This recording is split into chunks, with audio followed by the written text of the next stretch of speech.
Writing comedy is the fastest way to complete an utter failure.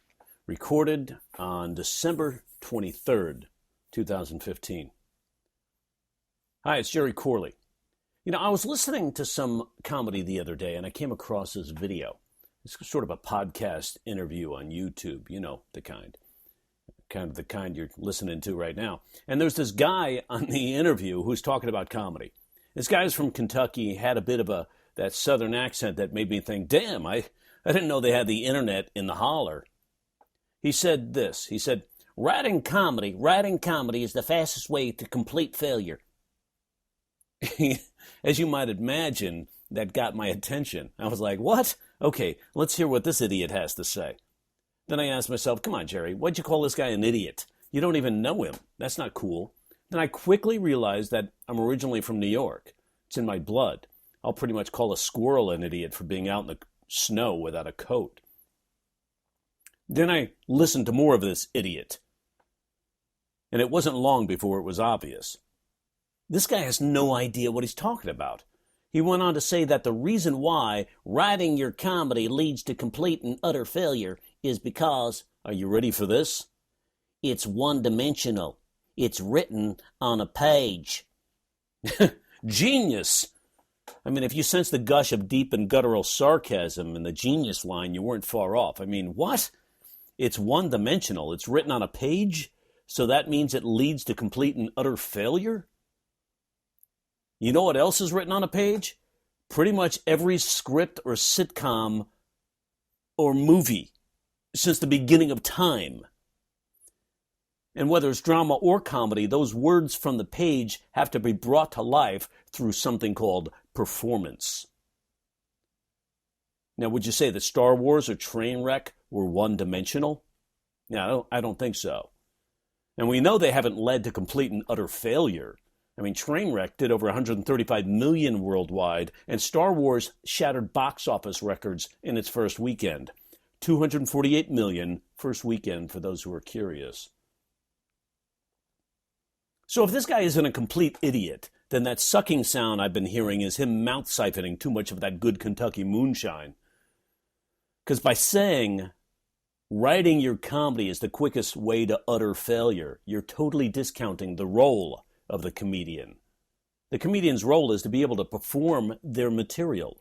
See, I'm a good joke writer. I know that. I've made my living from that. But I don't take that material on stage and read the jokes. One of the best pieces of advice I ever received in comedy was from an acting teacher. She said, all right, Jerry, I want you to do a 5-minute set of your comedy in front of the acting class.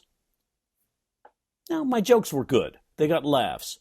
But when I was done, the teacher folded her arms and she looked right at me and said, oh, look, Jerry thinks his jokes are so clever he doesn't need to perform them.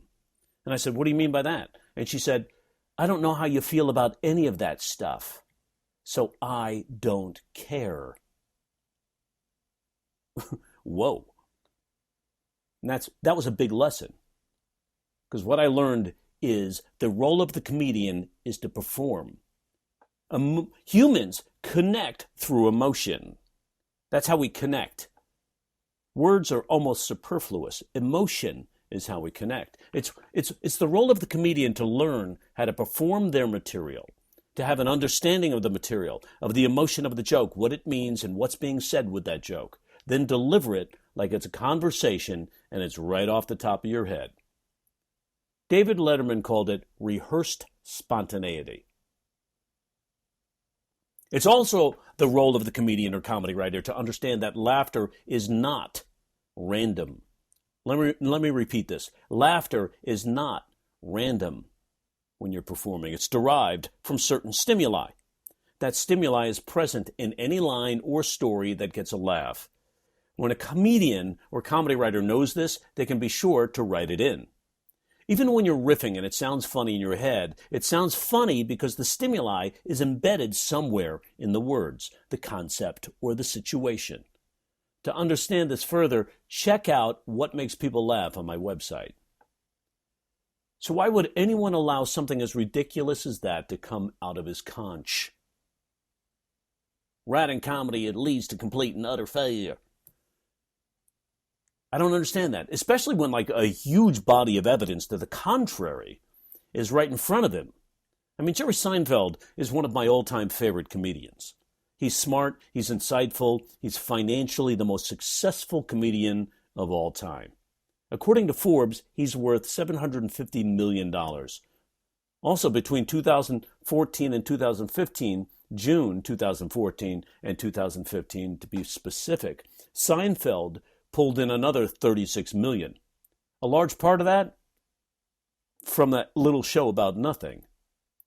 That show, Seinfeld, was written by Jerry and Larry David for the first 5 seasons with ballpoint pens and legal pads.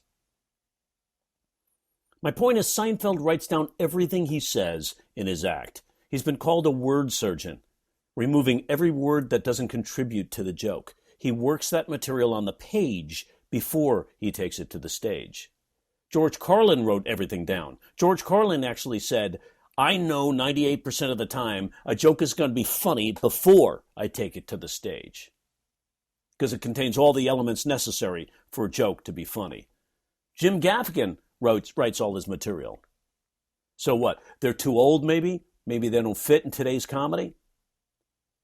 Okay, how about Russell Peters? $19 million last year. Gabriel Iglesias, $8 million last year. Aziz Ansari, $9.5 million last year. All of these guys write their material first. Now, to be fair, Kevin Hart and Louis C.K. are also top earners in comedy. Both of them are a blend of both their writing and their riffing on stage. But C.K. writes. I mean, that show, Louis, he writes. He puts it on the page. The overwhelming majority of successful comedians write their material.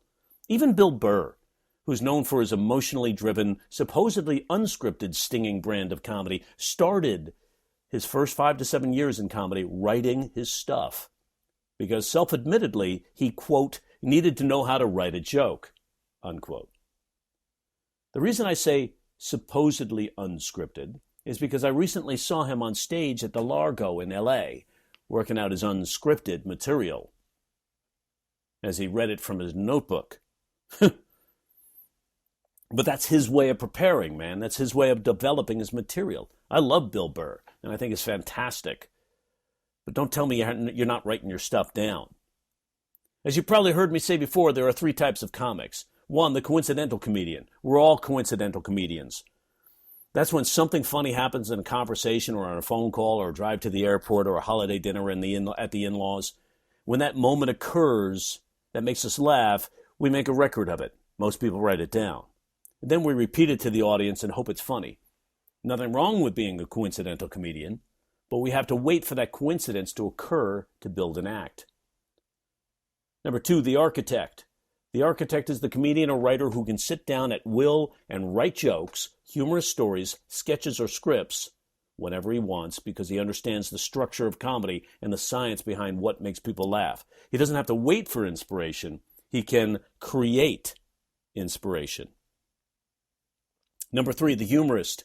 The humorist is the best of both worlds. He can write his material and get up on stage and riff that material. His improv skills help him to expand on the material in the moment, often coming up with new tags and toppers to add to the written material. I think we should all strive to be the humorist, a blend of both writing skill and spontaneity, not just one or the other.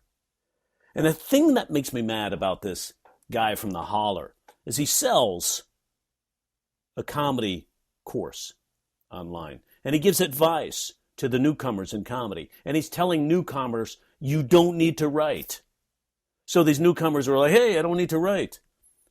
And then 10 years later, these newcomers are like, why aren't I working? Why aren't I making any money? There's advantages of learning to write comedy. In fact, there are so many advantages of knowing how to write comedy. I mean, think about it, including learning to sell scripts, write for late night, do speech punch-up, staff writers, selling jokes to other comics. I did all of that. Wrote jokes for the radio, wrote jokes for a Prevention magazine or a Reader's Digest and Playboy. All able to earn multiple revenue streams while I was coming up through the ranks as a comedian. I was getting paid to write. I think what most people don't get is, including this guy from the holler, is that your 1- and 2-liner jokes are the fundamental core of not only comedy, but storytelling. Think about it. The 1- and 2-liner one and two liner joke is masterful. It has a beginning, a middle, and end. Let's think about it in another realm. It has act one, act two, act three. It has introduction, tension, resolution. It is a mini story. Learning to command the one and two liner enabled me to write better bits, better sketches, better scenes, and better screenplays. When you learn the one and two liner, you can write your stories, you can write your rants, you can get up there and riff, and then drop in punchlines so you have laugh points all throughout your stories. Because let's face it, if it's just a rant without any laughs, then it's not really comedy. The thing is, when you learn comedy and what it is and what makes it work, then you learn to write it and to perform it. You can make a real living because you've created the potential for multiple revenue streams. There's an old saying in Hollywood, you can be the funniest guy in the world, but if you can't put it on the page, it means nothing. Just ask Jerry Seinfeld. So writing your comedy doesn't lead to complete and utter failure. It leads to the opposite of it. I'm Jerry Corley.